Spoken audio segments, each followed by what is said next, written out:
A partir de agora, aqui na Brasil Atual, Colibri na Quarentena.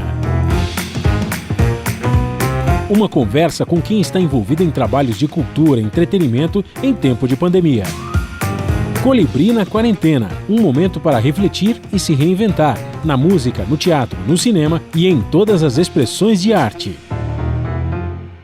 Olá, pessoal. No programa de hoje nós vamos promover o encontro de dois atores, Paulo Betti e André Junqueira. Nós vamos falar do projeto Teatro Já, que é uma iniciativa de produções online para colaborar com artistas e técnicos nesses tempos de pandemia. Um papo sobre possibilidades alternativas da dramaturgia, política, incentivos culturais, entre outros assuntos. Tudo online, em casa, na quarentena. Nós estamos em contato agora com dois atores, o André Junqueira e o Paulo Betti, e nós vamos falar de um projeto chamado Teatro Já, não é? Muito importante, e um projeto de solidariedade aos artistas técnicos do teatro. Porque quando veio essa pandemia, né, mais ou menos no meio de março, assim, oficialmente, né, o pessoal do teatro ficou em condições críticas, né, para dizer uma palavra só, né? Mas a coisa ficou brava também para os técnicos, a turma que trabalha, porque os artistas podem, de repente, os atores podem fazer lives e tudo mais, e os técnicos, o que fazer, né? E eu queria que vocês relatassem qual foi o impacto, logo de cara, para vocês nessa questão. Parou o teatro e, pelo jeito, vai ser o último a voltar, né? Não sei de que forma vai voltar, do mesmo jeito, se vai voltar diferente.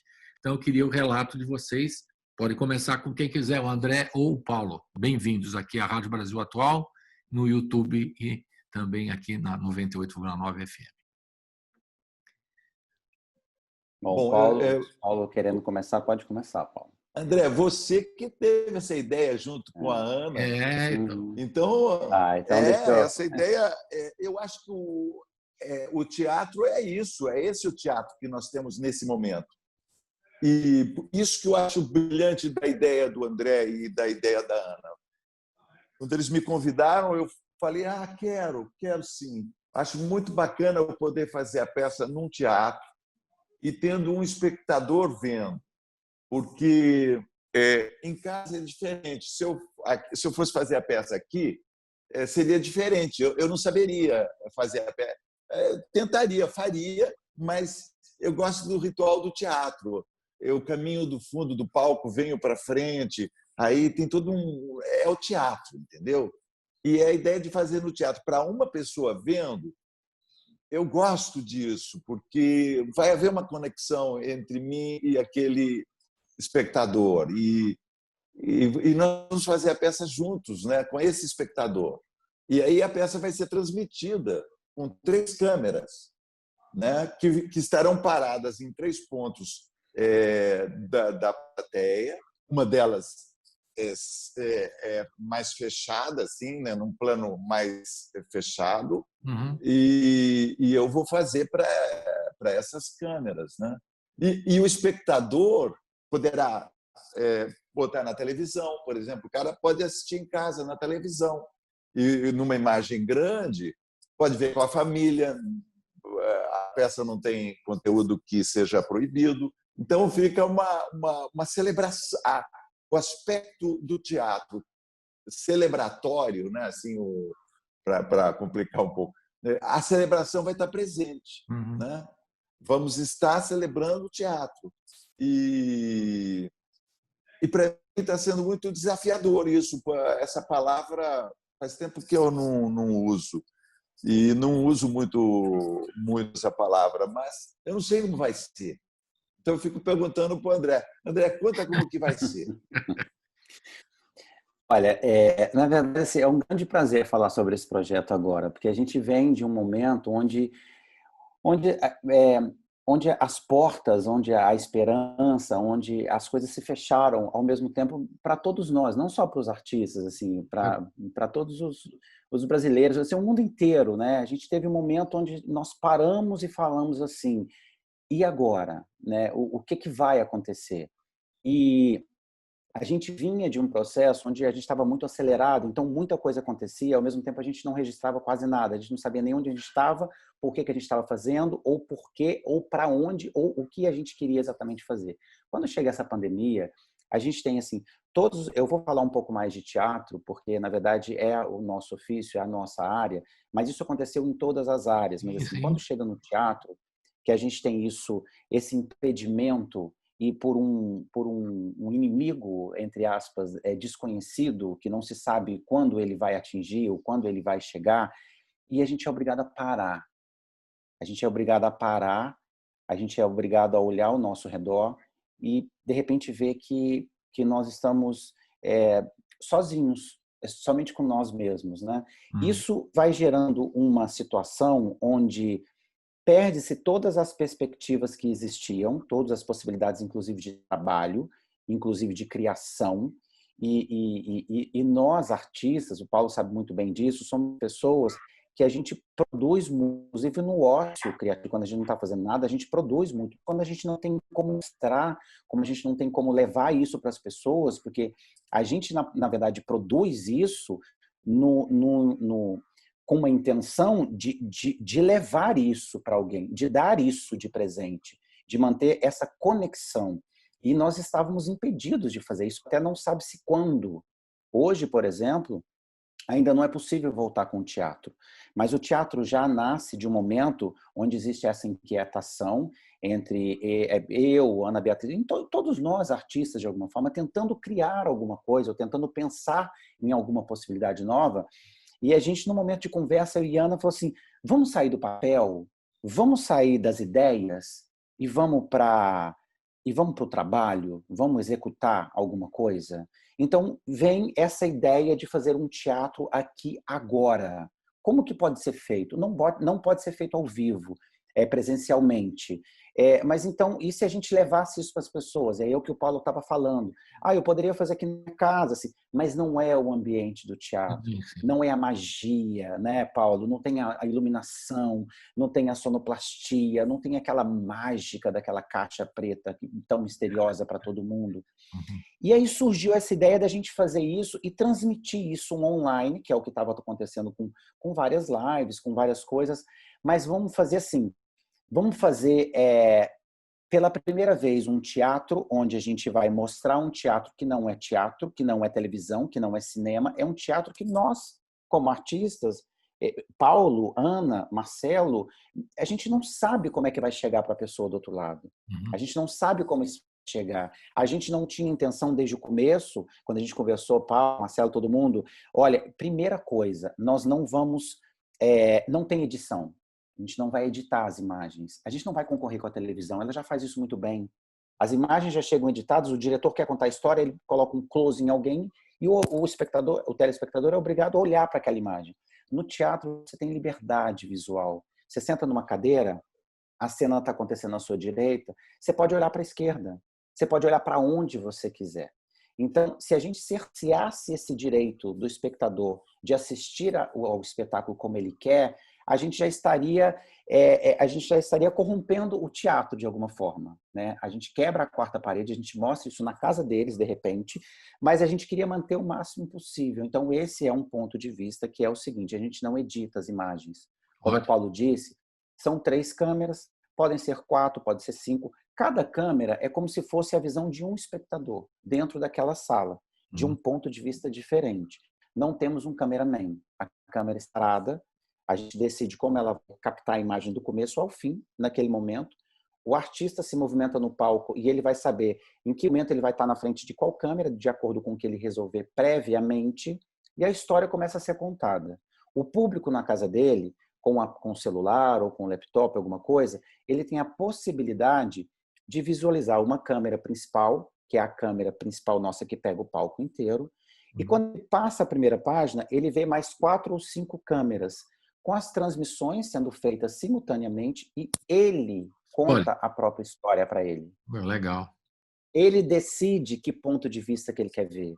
Se o Paulo estiver olhando para a câmera central, ele quiser ver o Paulo de lado, ele tem o direito. Mas e a distância? A distância que me preocupa. Como que eu faço para chegar assim mais perto? Porque se eu quiser chegar mais perto. Eu gostaria muito de chegar bem perto, porque tem coisas que eu poderia falar mais próximo. Exato. Se ficarem todas abertas, eu não vou ficar muito pequenininho lá no meio, perdido naquela escuridão? Por exemplo, como tudo é novo para a gente, é sempre tentativa e acerto, você me fazendo essa pergunta agora, eu já te respondo de antemão. Nós temos inicialmente 3 câmeras. A gente pode escolher uma delas e deixar ela num close seu. Que você eu sabe gostaria quando de ter você uma vai poder assim, chegar. Eu gostaria de ter uma frontal. Posso dizer, André, eu penso assim, vai ter um espectador sentado ali. Vai. Seria ideal para mim que naquele local onde estiver o espectador, ao lado dele, o mais próximo dele possível, tivesse uma câmera que me pegasse assim. Sim. E que pudesse me seguir. Uhum.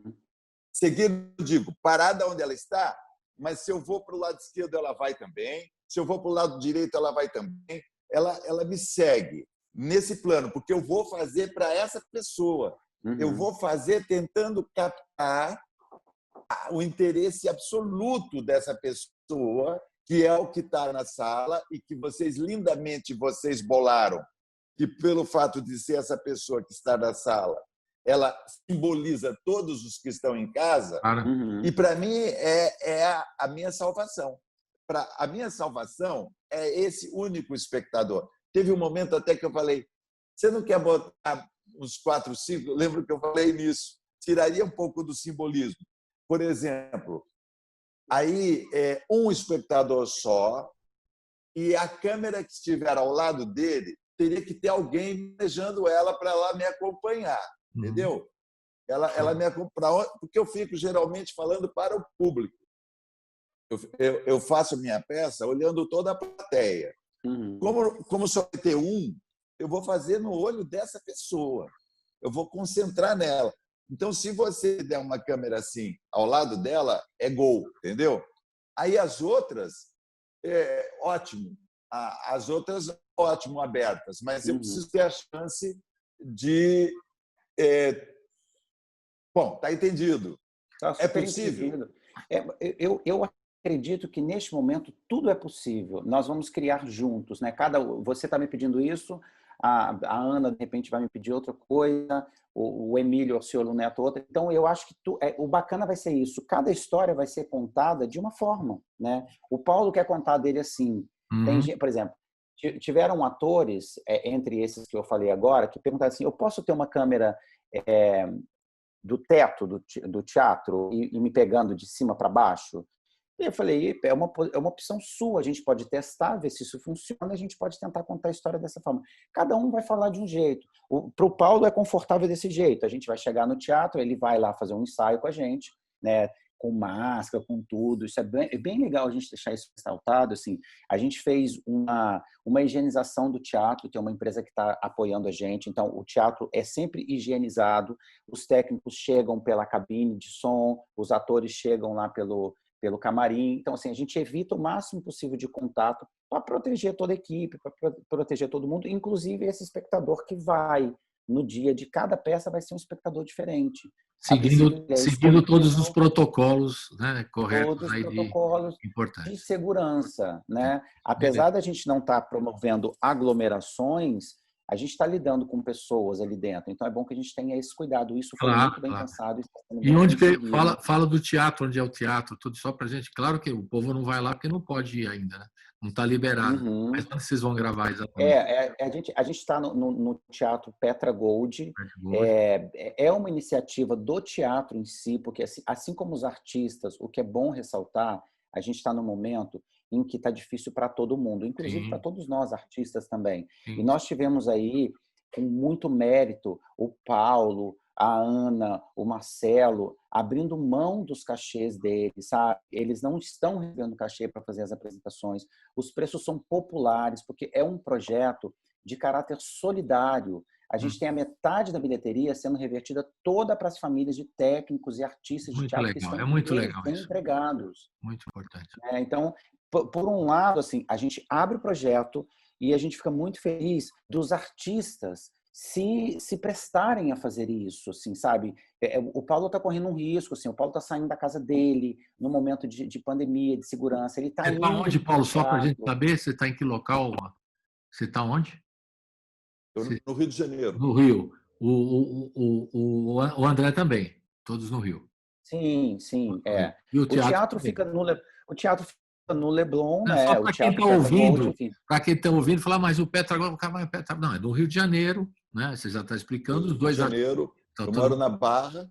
Isso. Moro na Barra e o teatro fica no Leblon. No Leblon. Eu achei que eu gostei muito da proposta e quero ressaltar o seguinte: mais do que até o caráter meritório, vamos dizer assim, o negócio da gente estar fazendo, eu estou numa posição confortável, eu estou bem, eu estou contratado, estou bem de saúde, eu tenho uma peça de teatro que vai continuar. É bacana para eu também botar essa peça para funcionar, para reunir de novo com o pessoal da técnica, todos vão gostar de fazer o trabalho, tornar possível. Eu falei uma frase que parece meio dolorida, mas ao mesmo tempo pode ser prazeroso esse momento. No caso, nós estamos fazendo teatro com auxílio de aparelhos. O teatro possível, nosso teatro possível agora, nesse momento, porque num primeiro momento a reação foi a seguinte: não, o teatro é presencial, se não for presencial ele não existe. Mas quando veio essa proposta do André e da Ana, eu achei, é o que temos, é com aparelhos, mas pode ser muito interessante. Claro. E eu estou absolutamente excitado com essa ideia e até me confesso um pouco ansioso de como vai ser essa transmissão, como ela vai funcionar. Ontem houve a transmissão da entrega do prêmio da Associação dos Produtores de Teatro do Rio de Janeiro, a PTR. Caiu às vezes porque a conexão, havia delay, havia delays, mas foi emocionante. Tá vendo? Eu acho que foram 15, 16, essa era a 16ª edição do troféu. Quem estava apresentando era Miguel Falabella, junto com a Maria Padilha. O homenageado foi Neila Torraca. Neila Torraca apareceu, foi emocionante. Cada um dos premiados que apareciam, cada um nos seus lugares, dava um delay, ficava um tempo até eles aparecerem. Mas quando eles apareciam, a surpresa, a emoção e o conteúdo compensavam muito. Então, acho que eu estou muito, vamos dizer assim, motivado pelo fato de... Por exemplo, eu estava falando agora com pessoas da minha família, lá em Sorocaba, lá em Votorantim. Eles vão assistir o tio Paulo na sala, podendo passar na televisão, comendo pipoca. E, além de tudo, vão ainda estar pagando um ingresso para 10 pessoas assistirem. Então, Você sabe que teve um motorista... André, só deixa eu completar isso aqui, querido Nelson. Um motorista, amigo meu, que fez um filme comigo em São Paulo, a gente ficou amigo, a gente fica trocando WhatsApp, né? Ele me disse assim: olha, na minha televisão vai assistir só uma pessoa. Se tiver mais uma pessoa, solidariedade a você, nós vamos comprar mais um ingresso. Achei engraçado. Achei que, olha só, é tão bacana, é tão bonito isso, né? Isso. Mas, né? A sensação que dá também é que eu falo aqui, né, já temos 64 programas aqui na quarentena e mais, né, que a gente tinha um programa de música na hora do almoço e agora está fazendo aqui o Colibri na quarentena, que eu estou aqui na quarentena com vocês, conversando com o pessoal de teatro, de cinema, de música e tudo. E a sensação que a gente tem é que todo mundo está aprendendo, é tudo novo. Nós estamos aprendendo, Paulo, como é que vai ser a câmera? Eu achei até legal ser testemunha aqui, nós, né, sermos testemunha dessa experiência. Vocês estão ensaiando câmera, como é que vai ser? Se ele quer fazer mais perto do público, de repente ele quer contar um segredo, vai chegar perto da câmera, como é que vai ser? Então, tudo isso aí vocês estão estudando, é tudo novidade, né, André? Tudo é novo e é um novo tipo de transmissão numa peça de teatro para o público em casa, né? É uma novidade mesmo, todo mundo está aprendendo. Nós estamos aprendendo a fazer programa de rádio no YouTube e também pela internet, pelo Zoom, pelos aplicativos, que todo mundo está aprendendo, né? Tudo novidade para nós. Tem coisas incríveis acontecendo. Há um momento muito forte, né, por causa da pandemia. O que o André falou é muito. Nós estamos impossibilitados de nos expressarmos dentro como jogadores de futebol, né? Os jogadores de futebol devem, mesmo que não tenham gente assistindo, eles gostam de jogar futebol. Claro. Né? Outra coisa que eu acho muito legal, tipo assim, desse projeto em si, é que a gente, nesse momento onde não temos muitas possibilidades de fazer várias coisas, a gente não só lança um novo formato de contar, ou de mostrar, ou de falar sobre um teatro que a gente não sabe realmente como é que vai ser esse resultado. É um teatro, por exemplo, que às vezes não é um teatro que vai satisfazer a mim, ao Paulo, a Ana, porque a gente já foi ao teatro várias vezes, usar várias salas de teatro, mas a gente vai mostrar teatro para pessoas que nunca foram a um teatro, que nunca viram um teatro. Vão ter acesso, né? Então, vão ter acesso a esta forma que eles vão identificar como sendo um teatro, provavelmente, uma pessoa que nunca foi ao teatro, que um dia, quando tiver uma possibilidade, eu tenho certeza absoluta que ela vai falar assim, eu vou nessa peça agora, ou nesse teatro, porque eu já vi uma vez uma coisa na internet que era muito boa, e o dia que essa pessoa entrar numa sala de teatro, ela vai falar, eu acho, eu sou muito poético com essas coisas, mas ela vai falar assim, eu não sabia que isso poderia ser tão melhor do que eu já havia visto, porque eu acredito que a magia do teatro a gente nunca vai conseguir substituir. Claro. Nunca. Por isso a gente fez um espectador e uma pessoa no palco. Porque se tem uma pessoa assistindo, a magia acontece. Claro. A mágica do teatro acontece. A gente só vai replicar ela de alguma forma. Como ela vai chegar, a gente não sabe. Agora, desse projeto, o que eu acho super bacana, super interessante nele, é que ele tem um caráter democrático tremendo, porque a gente tira do eixo Rio-São Paulo as melhores coisas que acontecem, e amanhã ou depois, se todos os nossos teatros estiverem fazendo o mesmo tipo de transmissão, a gente está dando, não só para o Brasil, mas quem queira consumir a nossa cultura, a nossa arte, de bandeja, para eles assistirem da casa deles. Isso faz com que, olha só, o projeto continuando sempre às 5 horas da tarde na transmissão online, dessa forma, eu ainda dentro do teatro, eu sou gestor do Teatro Petra Gold, eu crio um novo posto de trabalho. Eu preciso de mais um técnico de luz, mais um técnico de som, mais uma costureira, faxineira, enfim, eu gero mais trabalho. Ótimo. Eu preciso de mais atores fazendo peças, porque o meu teatro, ao invés de ter uma peça por dia, passa a ter 2. O horário normal, com presencial, e o horário de transmissão online, que 5 horas da tarde pode não ser bom para a gente quando voltar tudo, mas é bom para o cara que mora lá em Portugal. Claro. Para o cara que está na Nova Zelândia, o brasileiro que está lá, que ele pode comprar a peça para assistir ao vivo, naquele horário. E também pode assistir a hora que ele quiser, né? Porque hoje tem o on demand. E olha o que a gente pode fazer. A gente pode estar salvando, de alguma forma, a instituição teatro, porque a gente vem de temporadas, por vários motivos, tendo 30 pessoas na plateia, 10, quiçá 5. Algumas vezes teatros lotados, mas a gente sabe que isso é uma exceção. Mas a partir desse momento, eu posso ter uma peça presencial com 30 pessoas ali dentro do teatro e 1.200 assistindo de fora. Pode popularizar o teatro, né, André?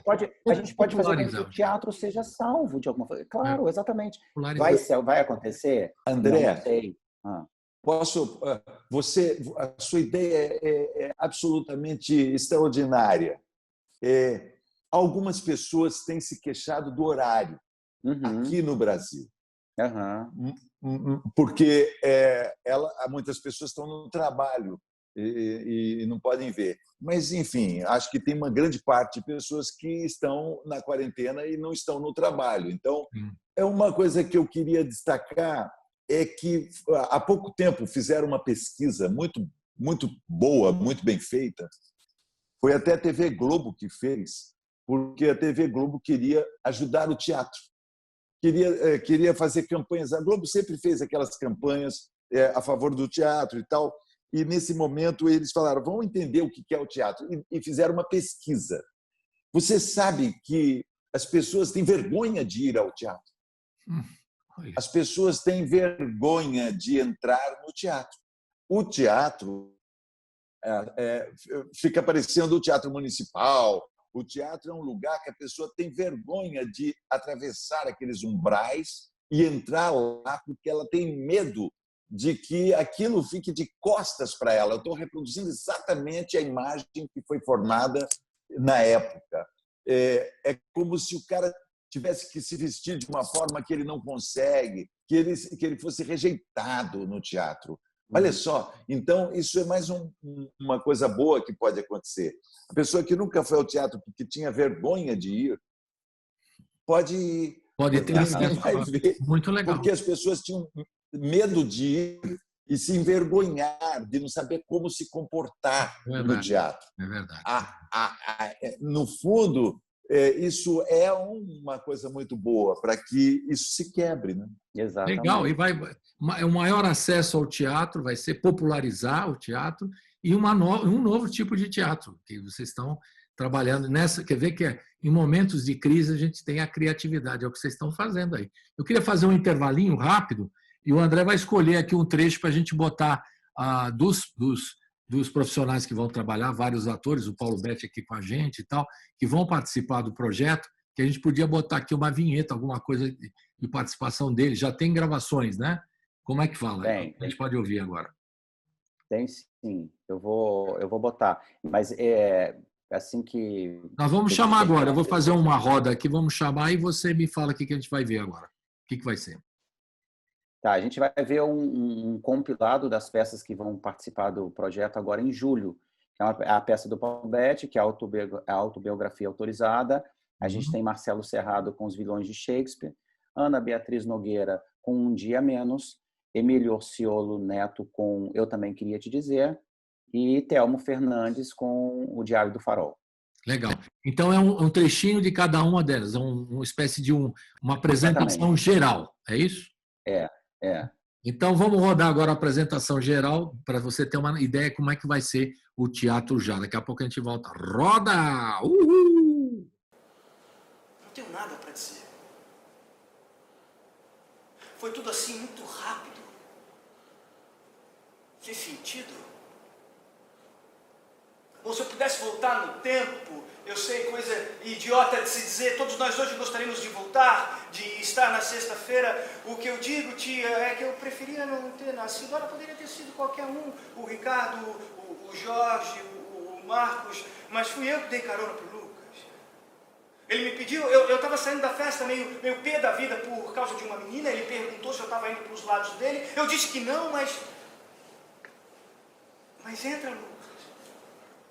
Entra, eu te levo, te dou uma carona.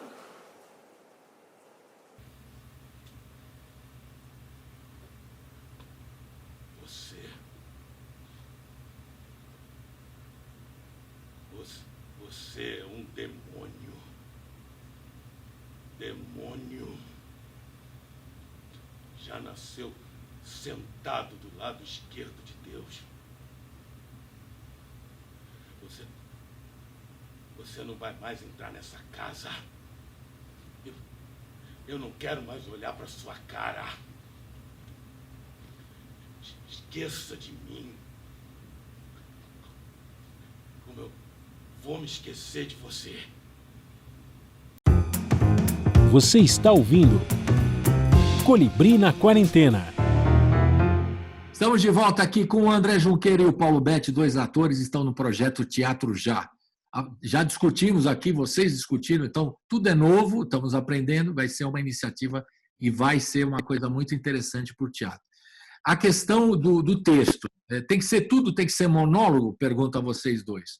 Ou não vai ter contracenar com ninguém, porque não está correto aí do ponto de vista sanitário, né? É tudo monólogo, é isso? André, Paulo, por favor. gente começa com espetáculos que já estavam prontos, né? A gente não teria tempo para essas pessoas ensaiarem, montarem cenários. Então, os nossos primeiros espetáculos de julho são todos monólogos. Em agosto, a gente entra com uma nova leva de monólogos, todos são estreias, são escritos para este formato, são todas peças novas, com autores, diretores e atores se mexendo em casa, ensaiando em casa, tudo nesse novo formato. A partir de setembro, quando a gente já terá uma flexibilização desse... Teoricamente, a gente não sabe se isso aguardamos, André. A gente tem, a gente abre a possibilidade para que a gente tenha 2 pessoas em cena. Mas mesmo que a gente fizesse agora, nesse primeiro momento, com 2 pessoas em cena, a gente conseguiria manter o distanciamento de no mínimo 1 metro, 2 metros de distância entre eles, que é o que acontece já nas lives. Você tem uma pessoa de um lado, outra pessoa do outro, e você pode fazer a transmissão simultânea. Mas, por uma questão de precaução, a gente resolveu abrir essa exceção só a partir de setembro. Então, julho e agosto são peças com uma única pessoa, um único ator. Porque aí com muita gente também não pode, por enquanto não pode, depois é que vamos ver, né? Eu até imaginei, imaginei assim o clássico do Romeu e Julieta, com distanciamento, só vai rolar a cena do balcão, né? O Romeu lá e ela lá em cima, não faz o distanciamento. Só a cena do balcão. Só a cena do balcão, depois não ia rolar mais nada, né, Paulo? Tinha que criar isso, mudar. Olha, e antes do Paulo falar, eu vou te falar, os atores, os artistas, os diretores são tão criativos que eu te garanto que se a gente ainda estipulasse que era possível fazer com 2 ou 3 pessoas, eles iam bolar uma forma de fazer que ia ficar fantástico. E você fala assim, eu não acredito que fizeram isso. Que é isso que acontece. Mas aí que tá, vai ser criativo mesmo, tudo é criativo. Agora, realmente, é uma dificuldade, né? Fazer, ainda mais aquelas grandes espetáculos, muita gente, né? Cenas grandes e tal. E o Romeu e Julieta só pode ser com distanciamento, um no balcão, outro lá embaixo, e vamos que vamos. Agora, eu queria uma pergunta muito de vocês, da classe artística, dos atores. O impacto que foi para vocês no começo, quando vocês receberam a notícia, parou tudo, pandemia, e você, porque tem várias reações que eu acompanho aqui, várias, de todo mundo, de atores, músicos e tal. Alguns ficaram impactados de forma muito forte, né, de forma pesada, e até alguns ficaram deprimidos. Músicos, não vou tocar mais, deixa eu segurar. Outros começaram a produzir. Não, precisamos fazer muita coisa, não podemos parar e tal. Vários tipos de reação, desde o deprimido até o cara superativo, não é? Digamos assim. E as pessoas tentando se reinventar, a palavra é reinventar, ressignificar, refletir e tudo mais, né? Como é que foi o impacto para vocês, pessoalmente, como atores, assim, no primeiro momento, a preocupação com a família, a preocupação em casa, como é que foi? Começando com o André.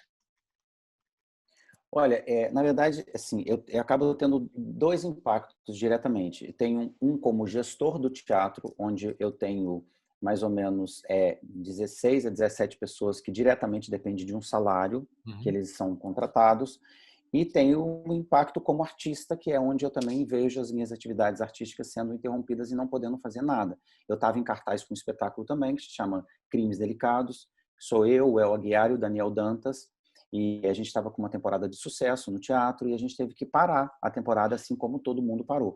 No Teatro Petra Gold, no momento em que se tenha o início da pandemia e o início da paralisação, a gente tinha, ao mesmo tempo, 8 espetáculos acontecendo ali dentro. A gente tinha um caráter meio que, inclusive o projeto que a gente fez para reabrir o teatro, iniciar essa nova jornada de Teatro Petra Gold, é um projeto onde que a gente também facilita para as produções entrarem, trabalharem, terem ajudas e não se saírem endividadas, porque um momento antes de pandemia existia uma coisa onde você tem um patrocínio enorme, que você consiga bancar o seu espetáculo e pagar todos os custos, que realmente é caro, ou você não tem nada disso, entra para fazer uma peça e sai no prejuízo porque você não consegue pagar as contas. Então, estava acontecendo mais ou menos isso. Então, o produtor e o ator, e principalmente hoje em dia a gente tem muitos produtores, muitos atores produtores, né, que tem que se autoproduzir, porque senão não consegue fazer nada. Só que a gente estava meio que trabalhando para pagar a conta, né? E também isso chega uma hora que isso não é legal, porque a conta não fecha. O legal é que todo mundo receba, o legal é que todo mundo seja bonificado de alguma forma pelo seu trabalho, pelo seu esforço. Então, quando a gente para, eu vou falar só do pós-pandemia, não vou dizer do antes, porque era um projeto lindo que vai continuar, graças a Deus, porque a gente tem, assim, tem esses funcionários super preocupados, pais de família, que depende de um salário que não é tão grande, mas que para ele é tudo, né? E eu me vejo num ponto de, às vezes, não poder bancar esses salários. Então, eu queria dizer isso agora, para que isso sirva até de estímulo. O Teatro Petra Gold, ele é bancado por um grupo que se chama Grupo Petra Gold, que é uma empresa de investimentos financeiros, que, assim como todos nós, teve o problema com a pandemia e tem seus custos reduzidos, seus gastos aumentados, né, e os seus lucros reduzidos. Em um determinado momento, onde todos os nossos amigos técnicos e artistas de teatro estavam ficando desempregados e perdendo emprego, o CEO da empresa, se chama Eduardo Brauli Vanderlei, disse o seguinte: o pessoal do Teatro Petra Gold não precisa se preocupar. Eles continuarão recebendo seus salários em dia até enquanto durar a pandemia e até enquanto a gente voltar a trabalhar. Muito bom. Ele deu esse resguardo para a gente. Isso caiu como uma luva de ouro para essas pessoas que estão diretamente relacionadas a mim. Eu pude ver, quando eu comuniquei a elas, que eu disse isso, era como se eu tivesse tirado uma tonelada de cima delas. Mas elas são exceções. Elas são exceções. Tivemos milhares de pessoas que não tiveram essa notícia, que ficaram totalmente prejudicadas. Então, é um momento assim, é um caos que se estabelece de uma hora para outra, que não se sabe quando ele vai acabar e que não se sabe como ele vai acabar e como nós vamos voltar.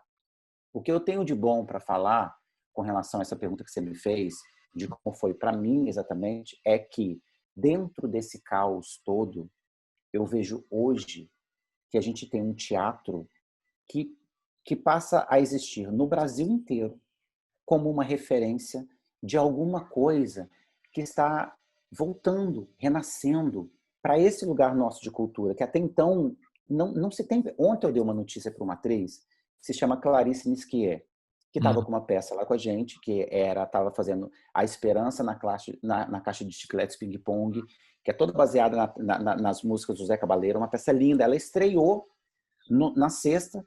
Quando foi na segunda, a gente fechou o teatro. Olha. É um espetáculo que ela estava ensaiando há mais de 2, 3 anos. Ela estreou, fez 2 dias e fechou o teatro. As coisas dela, tudo dentro do teatro. Aí, liguei para ela ontem. Ela não ia voltar, não tinha vaga, porque o teatro já está com grade fechada até dezembro. A gente não tem espaço mais. Todos os dias tem uma peça acontecendo até dezembro. Olha que maravilhoso. Claro. No momento onde não tem trabalho, a gente tem grade fechada até dezembro. Tem gente que vai lançar show, que lançou LP, CD. Não tem mais isso. Que lançou música, né? Porque não tem LP mais. Na plataforma. E achou que não fosse lançar esse ano. Conseguimos uma pauta num projeto dentro do Teatro Já que chama Segundas Musicais, que toda segunda é musical, é de espetáculos, não é de musical, mas é de música, que a gente está dando espaço também para música, para novos cantores, para cantores que já estão no mercado.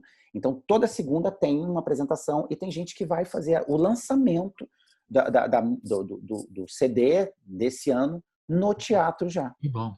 Que a pessoa falou, eu estava tão desanimada que eu achei que ia ficar só para o ano que vem, eu nem queria lançar mais, isso aqui vai acontecer agora, nesse momento, por causa dessa iniciativa que a gente acabou fazendo. E no mesmo espírito, né? Com 3 câmeras ali, o cara faz o show. No mesmo espírito.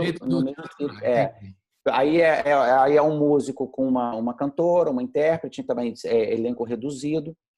Então, o que eu queria dizer é que neste momento de tantas coisas ruins acontecendo, a gente tem essa coisa boa, preciosa, que eu estou super feliz, porque tendo os meninos, me dê licença para te chamar de menino, Paulo, tendo os meninos agora com a gente, o Paulo Betti, o Marcelo Serrada, a Beatriz Nogueira, que abriu essas portas, né, que lançou esse projeto, a gente está fazendo isso com mais uma gama de pessoas aí para frente, ajudando uma gama de pessoas e fazendo com que o teatro hoje, eu recebo ligações de gente da Bahia, de gente do Rio Grande do Sul, perguntando como que é o modelo, que eles querem fazer lá, o outro quer fazer não sei aonde. Quer dizer, estamos caminhando novamente. Estamos caminhando novamente. Não É estamos muito bom, mais... André, é muito bom, mas a gente tem que entender também que, graças ao gestor aí do Teatro Petra Gold, que está segurando a onda, vocês são uma exceção mesmo, né? Porque a realidade, vocês são privilegiados, e ainda bem que você está conseguindo manter uma programação até o fim do ano, vocês criando o Teatro Já, muito importante. Agora, a realidade dos outros teatros, e eu estou falando aqui de São Paulo, também tem muito teatro, o Paulo conhece, você também, a realidade está bem complicada. Eu só citei, antes de começar o programa, que o Paulo gosta e é fã do Teatro Oficina, a situação é dramática.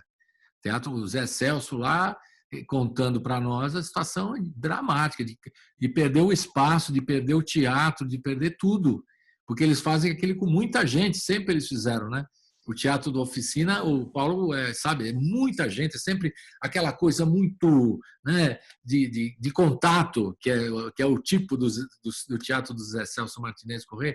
Eles estão numa dificuldade, ao contrário, né, você está dando uma realidade super otimista e muito boa do Petra Gold, o gestor apoiando tudo, mas no resto a coisa está brava. Eu queria que o Paulo falasse também como é que ele recebeu também o impacto e como ele está vendo na classe de teatro dos artistas. Bom, foi aprovada agora essa semana e sancionada pelo presidente uma lei, né? Que é a Lei Aldir Blanc, que vai permitir algum subsídio para os teatros, para os espaços, né, culturais, teatros, e também alguma coisa para a classe artística. Mas é evidente que a situação por isso que eu digo, respirar. Nós aqui estamos fazendo isso, sim, está uma maravilha, mas é respiração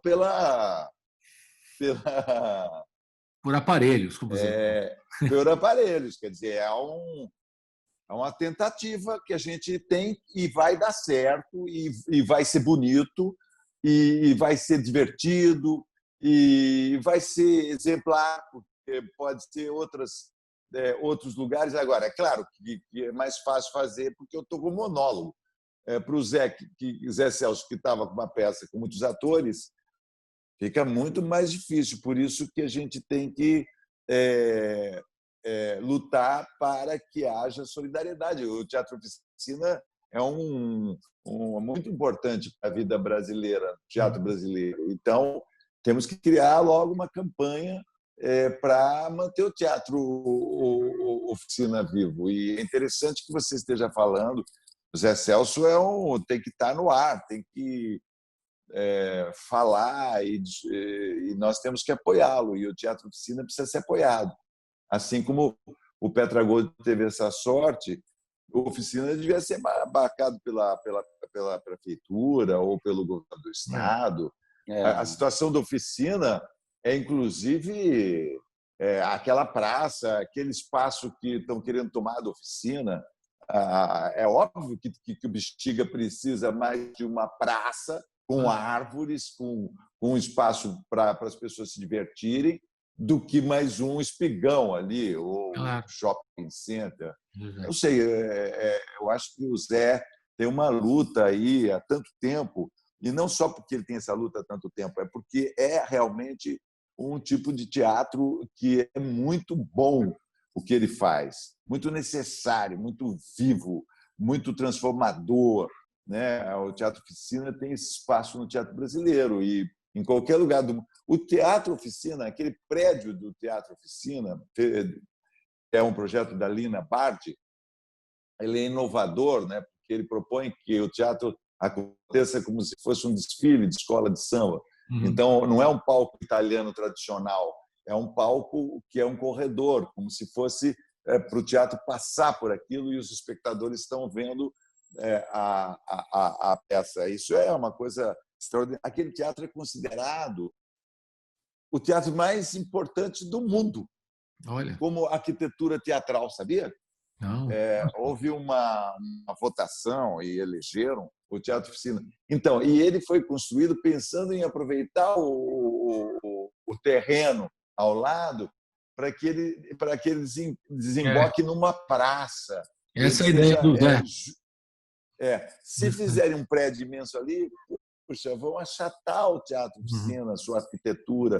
Acho que é muito importante que o Silvio Santos compreenda isso e que aceite um outro espaço que a prefeitura pode lhe ceder gratuitamente para substituir a propriedade dele ali. A prefeitura pode dar uma outra propriedade, entende? Em outro lugar, que seja ótimo.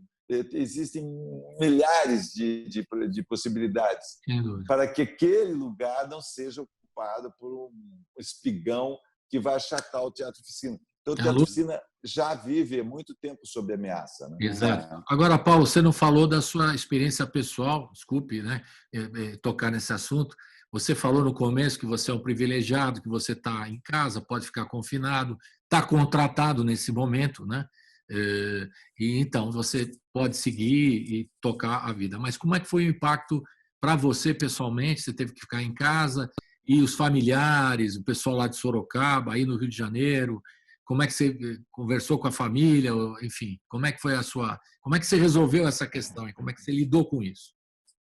Eu estou lidando com isso, né? Porque ainda não estou entendendo direito o que está acontecendo, né? Porque é tudo muito confuso, não há uma unificação das informações, né? A gente vive fora a pandemia, conforme a gente brinca, tem o pandemônio também, né? É verdade.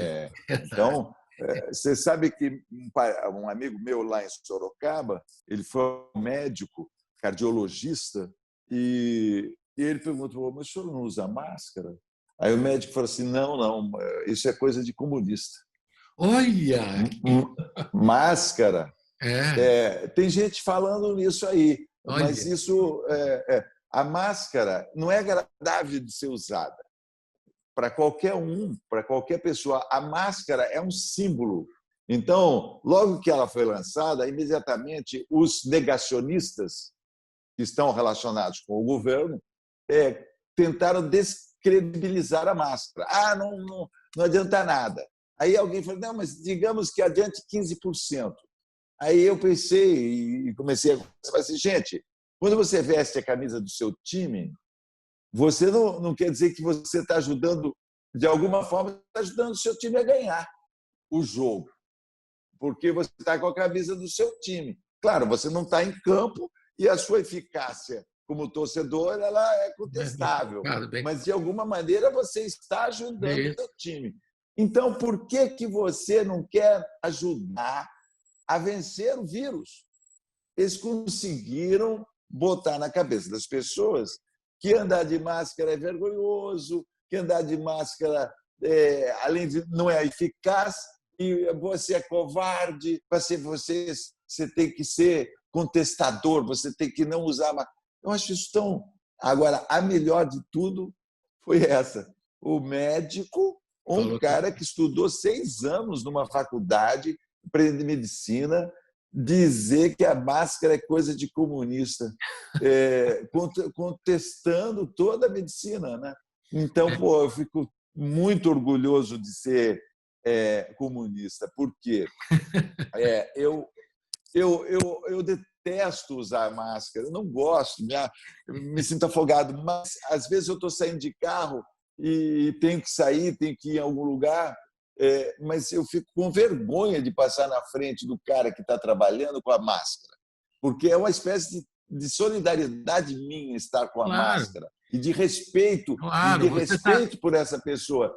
E as pessoas que estão trabalhando, as pessoas que estão com aquelas máscaras que machucam o rosto, as pessoas que estão nos hospitais, eu sinto que eu estando de máscara, eu estou junto, estou torcendo para esse time da vida, entendeu?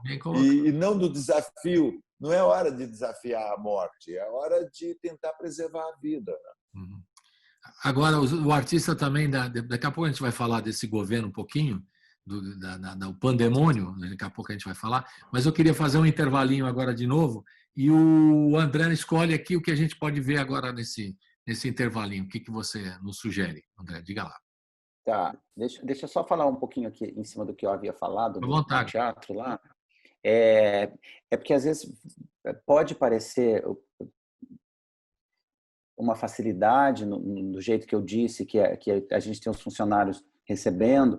Na verdade, eu reconheço, né, que está muito difícil para todo mundo. A gente não tira esse lugar de dificuldade que existe, todos nós sabemos. O que eu quis dizer, na verdade, o que eu acho que é mais importante é o seguinte: poderíamos, inclusive, estar sem fazendo nada, porque a gente tem os nossos salários garantidos. Muito pelo contrário, a gente foi fazer alguma coisa para garantir o salário de outras pessoas. É para aplaudir mesmo. Não, vocês fizeram uma coisa... Foram brilhantes, André. A ideia foi brilhante, porque porque foi possível, porque vocês tinham teatro. Quando as coisas têm que dar certo, assim, tem que dar certo. A ideia está dando certo, é brilhante. Eu vi a alegria dos técnicos deles estarem podendo trabalhar, porque todos nós queremos trabalhar. Claro. Exato. Claro que todos nós queremos trabalhar. Não é até sacanagem falar que a gente não quer trabalhar. Exato. Não gosta de trabalhar. Claro. Nossa profissão é muito relacionada com a vocação. A gente gosta de fazer. Claro. A gente se sente mal quando a gente está proibido de fazer aquilo que a gente quer fazer. E a gente está ameaçado. Né? Então, vocês tiveram uma ideia, Pois é, Paulo. Viu, André? E ao contrário André, ao contrário do que você possa imaginar, não passou, não. Que vocês poderiam ficar na zona de conforto, como se usa, né, essa expressão, poderiam ficar na zona de conforto, porque vocês têm um gestor consciente, coisa rara no meio empresarial, né? Um gestor consciente que fala, não, o CEO, o CEO da empresa. É o CEO da empresa, enfim, consciente, e o cara fala, não, vou segurar essa onda aqui, porque é importante para nós e tal. Isso é raro, muito importante. Agora, vocês podiam estar na zona de conforto, mano, tá todo mundo recebendo, não vou ficar quietinho aqui, não. Foram criar, como diz o Beth, e aí, mesmo, é isso aí. Pois é, e aí o que eu acho bacana é que seja visto, principalmente para os nossos colegas que estão sem essa possibilidade, mas que seja visto para eles a coisa boa no sentido de, por exemplo, Zé Celso é um patrimônio histórico mundial do teatro, sabe? Eu queria que fosse visto, tipo assim, como que podemos fazer para ajudar? Como que podemos fazer? Assim, vamos transmitir as peças dele. Eu faço dentro do meu projeto uma maneira de ligar com dele para ajudar ele, mas não pensar pela dificuldade, pensar pela facilidade. Eu acho que a gente precisa pensar o que pode ser feito no momento do caos. Tudo bem, todo mundo vai esperar ali. O governo tem que ajudar, não sei quem tem. Mas e se não ajudar, gente? É esse que eu falo. Se não ajudar, vamos para frente de alguma forma. Isso. Vamos rodar o que vamos rodar agora, André? Só deixa eu perguntar. Mais um bloquinho, nós estamos no final. Tá, eu vou pegar uma banana, então. Pega uma banana, o Paulo Betti vai pegar uma banana, porque ele precisa né, para ele se reforçar. Exato. Energia. E nós vamos ver o que... A gente vai passar agora... Nós vamos passar umas chamadas individuais dos artistas convidando para os espetáculos deles. Tá bom. Então vamos passar a chamada. Tá bom? Tá bom. Então roda. Vamos rodar. Oi, aqui é Ana Beatriz Nogueira. Eu quero convidar você para assistir Um Dia a Menos, da obra de Clarice Lispector. Eu vou estar em cartaz, acredita? Eu vou estar em cartaz. Estou entrando em cartaz no mês de julho, todo mês de julho. Terças e quartas, sempre às 5 da tarde, que é o horário do nosso projeto chamado Teatro Já. Fica em casa, mas vá ao teatro. Entra lá no site www.teatropetragold.com.br, compre seu ingresso. Preço popular de R$10. Um beijo, é teatro e é já.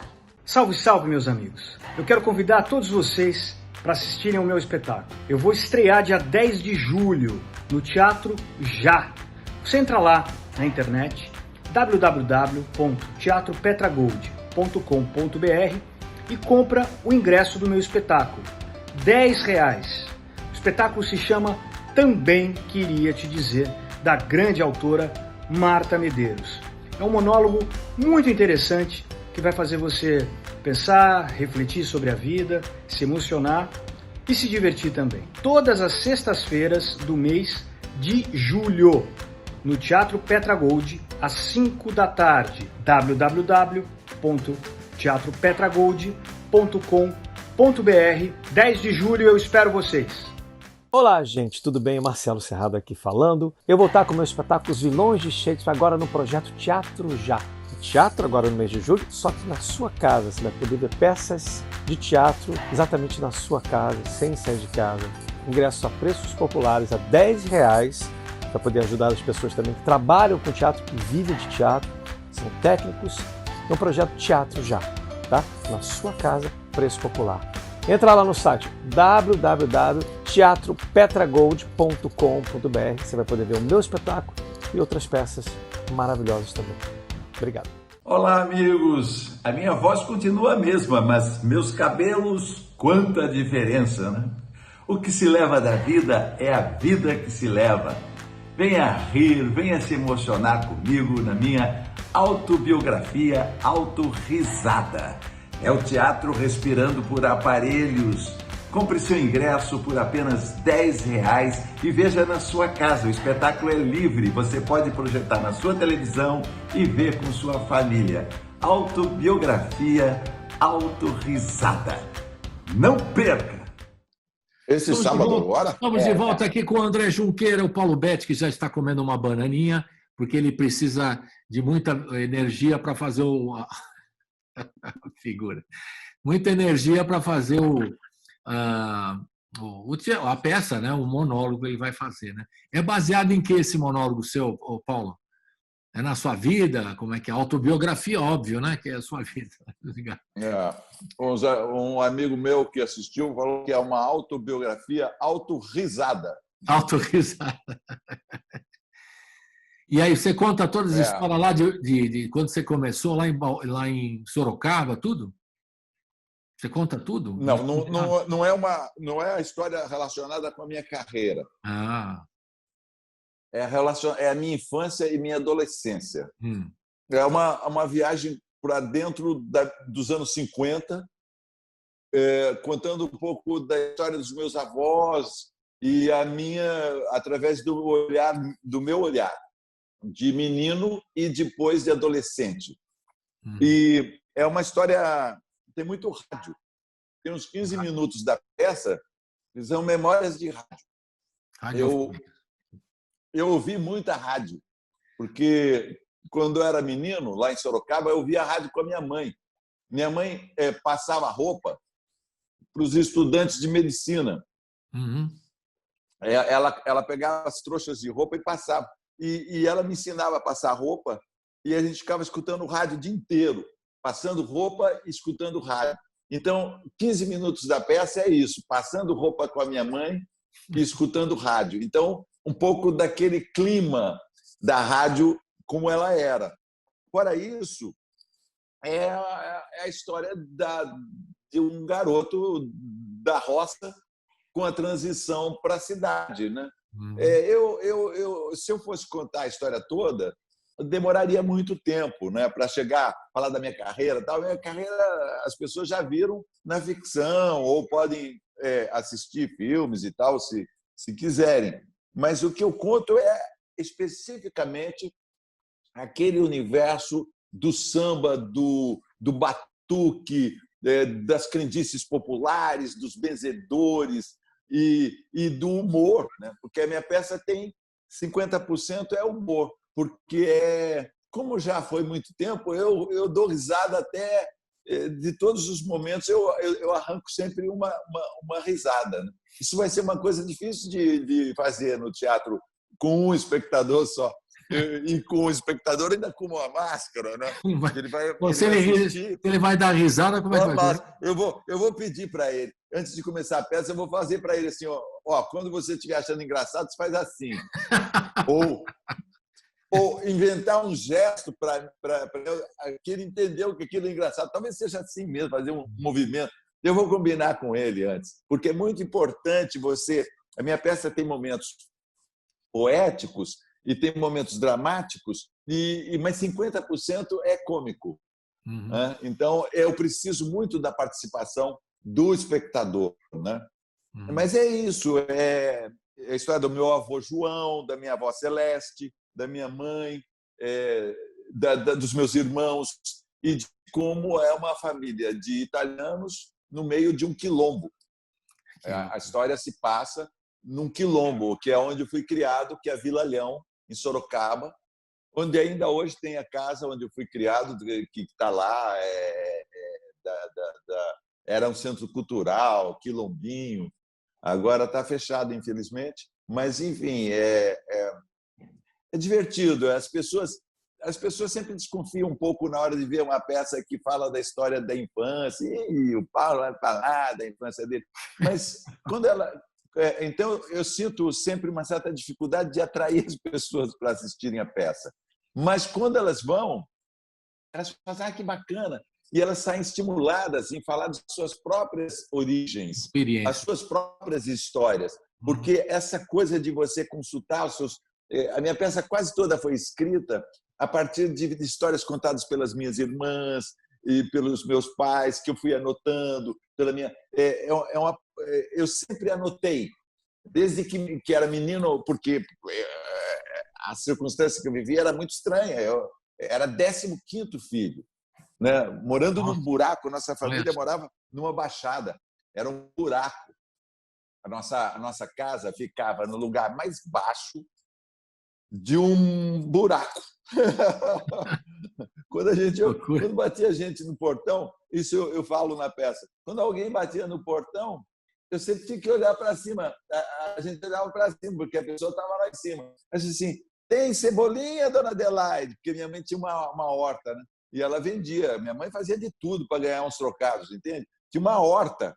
E ela vendia cebolinha, daí ela falava, tem alfácia, tem armeirão, tem chicória, tem arfavaca, tem coentro, tem arruda, guiné, alequim e manjericão. Eu já estou gostando da peça, já estou curtindo aqui, só a explicação da peça. Faz 5 anos que eu estou fazendo a peça. Eu estava numa discussão com a peça em Portugal.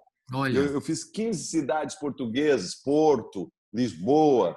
Então, eu estava numa excursão quando veio essa epidemia, eu tive que interromper. Eu ia para a Ilha da Madeira, eu ia para os Açores, lugares que geralmente não vai teatro, mas daí eu tive que interromper. Aí você pergunta, como é que você se sente?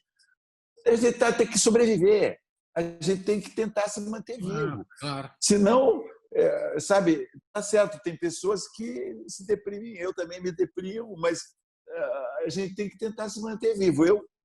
Eu tinha, assim, quando eu era criança, tinha um poema na escola que a gente declamava, que era assim, a vida é luta renhida. Eu não sei que eu botei isso na minha cabeça, que a vida é uma luta renhida. Quer dizer, a gente tem que se esforçar e correr atrás. Em alguns momentos dessa pandemia, né, todo mundo perdeu dinheiro, todo mundo, de alguma maneira, todo mundo perdeu alguma coisa, né?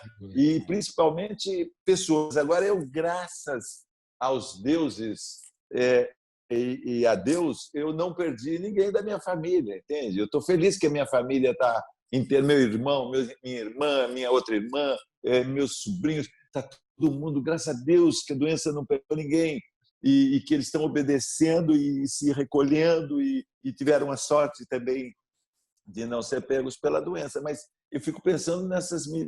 Imagina, 60 mil pessoas mortas no Brasil, 60 mil. Tem pessoas que transformam isso num número. Tá bom, cada família tem mais ou menos 5 pessoas, então dá 300 mil pessoas, 300 mil pessoas, pô, não é nada, 3 lotações de um estádio grande de futebol. Puxa vida, Gente, a barra é pesada, estamos num momento muito complicado. Isso aí. E minha tentativa é não atrapalhar, entendeu? Mas eu fico o tempo todo fazendo política e militância, e onde eu posso, pela internet, gravando, porque estão derrubando a floresta, estão matando os índios, explorando os garotos com as bicicletas do iFood. Está tudo muito difícil, né? Não é que o governo seja... se não existisse governo, dá tudo bem, mas tem um que quer destruir.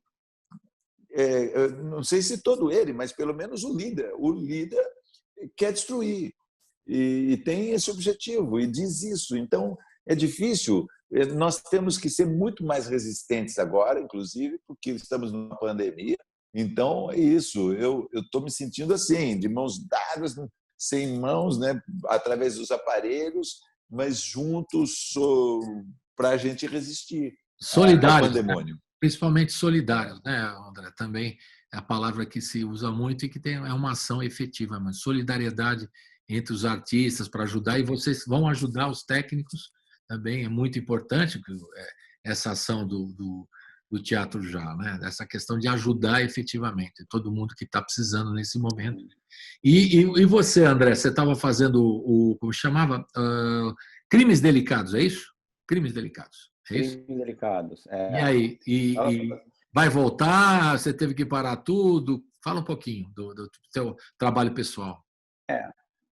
Então, o nosso espetáculo, assim, provavelmente a gente vai voltar em algum momento, a gente vai dar uma segurada, porque como eu disse no começo para você, os espetáculos que voltam agora são monólogos, né? E o nosso são 3 atores em cena, e a gente tem contato físico, enfim, teria que ter uma reformulação, mas não só por isso, eu acho que na verdade é mais para dar espaço para outras pessoas, exatamente, que a gente não vai colocar o nosso espetáculo ainda. Para possibilite para quem não tem onde fazer, não pode fazer. Então tá lá o teatro disponível para quem puder fazer alguma coisa. É um espetáculo bem interessante, muito engraçado. Foi escrito pelo José Antônio de Souza, um dramaturgo muito bom, que não sei se chegou aos ouvidos de todo mundo, eu não sei se todo mundo chegou a ler alguma coisa dele, mas ele fez uma adaptação do Grandes Sertões Veredas, acho que até para a Globo mesmo, uma minissérie que teve, foi ele que fez a adaptação, ele que escreveu enfim, um livro bacanérrimo em cima desse texto. E ele, a gente fez uma temporada em São Paulo, eu estava em cartaz lá com o Inoportuno, que é um texto do Harold Pinter, direção do Ari Kozlov, com o mesmo elenco. Era eu, Daniel Dantas e o El Aguiar. E a gente estava fazendo esse espetáculo. E a gente, em cartaz em São Paulo, falou assim, por que a gente não faz o Crimes Delicados juntos? Que seria o mesmo elenco. Então, olha só, aí chegamos para o Daniel. Daniel, tu topa fazer 2 peças ao mesmo tempo, no mesmo dia? Olha que loucura. É um Pinter de quase 2 horas e depois um Crimes Delicados, que tem mais ou menos 1h40. Então, a gente resolveu fazer uma temporada em São Paulo dupla, lá no Teatro Raul Cortez, um teatro de quase 600 lugares. Então, fazíamos uma apresentação do Inoportuno, de 5 a 6, 7, 5, 6, 7 e pouco. Quando era 8h30, a gente estava entrando em cartaz com Crimes Delicados, no mesmo dia. Daniel fazia um super mendigo na primeira parte, que era o Inoportuno, que ele fazia o Davis. E na segunda parte ele fazia uma empregada doméstica, que esse casal de Lila e Hugo, a Lila é feita por mim, que eu faço uma mulher da alta sociedade paulistana, e o meu companheiro de cena, que é o El, faz o meu marido, e a gente trama matar a Efigênia, que é a empregada. E no Inoportuno, ele é um mendigo que os 2 irmãos trazem ele para dentro de casa, e os 2 irmãos tentam, de alguma forma, também matá-lo ou fazer com que ele saia daquela casa, porque ele passa a ser um inoportuno, ele acha que a casa é dele. 2 textos fantásticos. Eu assisti o Inoportuno, é maravilhoso. Então, e o Daniel tá com um trabalho lindo nessa peça. Assim, ele ganhou o prêmio de melhor ator em 2018 do Sesgran Rio por esse personagem, né? O Ari foi indicado como melhor diretor também, e agora me fugiu a memória, o Marcos Flaxman foi indicado como melhor cenário. Então, foi uma peça em 2018 que foi o maior sucesso. A gente foi para São Paulo com ela e fizemos o Crimes Delicados. Então, falando do Crimes Delicados, quando a gente estava em São Paulo, que a gente pediu o José Antônio de Souza para poder fazer o espetáculo em São Paulo, a gente disse, olha, a gente não tem grana para pagar os direitos autorais, isso aqui, se a gente pode fazer por bilheteria, isso aqui. Não, André, com o maior prazer, eu quero muito assistir o espetáculo, porque a gente fez no Rio e ele não assistiu. Já seus, 78 anos de idade, teve um problema de saúde e não pôde vir ao Rio. E ficou sabendo que tinha sido um grande espetáculo, porque quem tinha montado essa peça anteriormente foi a Anissete Bruno, com o Paulo Goulart, e a filha, a Bárbara. Então eles fizeram, e a Anissete fazia a dona da Lila e o Paulo fazia o Hugo. Quando a gente foi pedir para o o Zé Antônio fazer essa peça com 2 homens, a princípio ele disse não. Vocês não vão fazer essa peça. Eu não vou permitir, porque essa peça é a menina dos meus olhos e eu não vou deixar vocês fazerem um casal, enfim, entrar numa discussão que eu não quero participar. Né? Fizemos uma montagem dessa peça para um público reduzido, para que ele assistisse e permitisse que a gente fizesse depois. Ele não pôde vir, porque ele teve um problema de saúde na época. Mas, por acaso, um amigo dele, que a gente não sabe quem é, e nem ele sabia, foi assistir essa montagem fechada. E ele me disse no dia que a gente fez a montagem para ele, que ele não participou, falou, infelizmente eu não vou poder ir ver, não sei o que, a peça estava com a Priscila Fantin. Esse cara ligou para ele e falou assim, José Antônio, eu assisti o seu espetáculo aqui no Rio, numa sala que fizeram aí, um espetáculo fechado, eu nunca vi a sua peça tão feita dessa forma. Tem 2 meninos fazendo essa peça, que fazem o casal, que eles estão um escândalo, um espetáculo. Ele me ligou no outro dia e disse, André, você ainda quer fazer? Resumo, deu pra gente o direito. Liberou. Não assistiu aqui no Rio e a gente foi para São Paulo. Tivemos a mesma conversa. A gente conversou com ele, ele deu os direitos. Faltando 15 dias para a peça estrear em São Paulo, ele faleceu. Nossa! Ele não assistiu o espetáculo. E a gente teve a nossa primeira apresentação com a esposa dele e o filho, que resolveram manter a palavra dele e deixar que a gente montasse o espetáculo. Legal. Então acabou sendo uma grande homenagem para esse grande autor. Muito legal. Essa temporada que a gente fez lá de 1 mês, linda, maravilhosa. E voltamos com ela aqui agora, porque a família adora a peça e quer que a gente monte ela sempre. Então pode ser que daqui a pouco a gente volte com ela para assistirem. E o Teatro Já, para a gente encerrar agora, que ele está no finalzinho, também tem música, você falou que está abrindo espaço para o pessoal que ia lançar músicas, CDs, material na plataforma digital, e vão fazer shows lá no Petra Gold também, que são as segundas-feiras que você vai abrir. Então a gente vai encerrar, nós vamos rodar no finalzinho aqui, o pessoal que vai fazer a parte musical das segundas-feiras nesse projeto do Teatro Já. Peças, monólogos, daqui a pouco uns espetáculos maiores, tudo reinventando. O Paulo Betti já está discutindo as câmeras logo no começo do programa, vai fazer uma câmera 1, câmera 2, câmera 3. O Paulo tem muita experiência na televisão também, no cinema, o cara sabe tudo, né, André? Então vamos ouvir. Exatamente. Vamos ouvir os conselhos do Paulo Betti para a gente aprender a lidar. E a gente está aprendendo aqui também. Nós temos 3 câmeras aqui, né? Um em cada canto, cada quadrinho. E a gente está aprendendo aqui como lidar também, um programa de rádio que vai também para o YouTube. Então, eu quero agradecer vocês dois, muito obrigado. Força no Teatro Já, realmente, o Paulo tem razão, tem que aplaudir, que é uma iniciativa maravilhosa. E vocês sigam aí, que precisar da gente aqui em São Paulo, Rádio Brasil Atual, TVT, Rede Brasil Atual também, e é só chamar e nós vamos lá e divulgar esse trabalho muito legal e que também vai ajudar os técnicos, isso é importante, né? Vai ajudar todo mundo e os técnicos que estão precisando nesse momento tão delicado do país, né? Nem vamos falar de política, porque o Paulo já deu aí uma pincelada, não precisa falar muito do inominável, enfim, vamos em frente. Gente, um abração virtual para vocês, aqui, um abração virtual, Paulo Betti. Para quem não sabe, Paulo Betti também é de Cotovelo. Paulo Betti, para quem não sabe, pessoal do rádio aqui em São Paulo, 92, ele era nosso correspondente, direto da Casa da Gávea. O Paulo Betti entrava com os artistas aí no Rio de Janeiro participando, uma grande figura e muito querida aqui por São Paulo, por todos nós, né, Paulo? E o André, bem-vindo aqui à Rádio Brasil Atual e estamos aí à disposição. Abração e até a próxima. Valeu, Paulo. Tchau. Obrigado a todos. Valeu. Obrigado. Olá, pessoal. Eu estou aqui para falar do projeto Teatro Já. Teatro Já. Teatro Já. Teatro Já. Teatro e música são universos interdependentes, não tem como separar. E as segundas musicais do Teatro Petra Gold são performances feitas ao vivo no teatro para você, como plateia, na sua casa, poder permanecer saudável, seguro e vivo.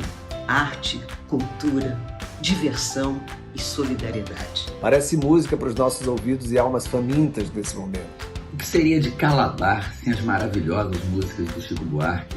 O que seria de Hair sem música? Música e teatro são 2 universos que se completam, que se misturam. Se você não pode ir até o Teatro Já vai até você. Os ingressos estão sendo vendidos a R$10. Informações e vendas no www.teatropetragold.com. É ao vivo, é online, é Teatro Já. Participe. O programa termina aqui, mas a programação da Rádio Brasil Atual segue com a Hora do Rango, hoje reapresentando o cantor e compositor Cláudio Nucci. Fique com a gente.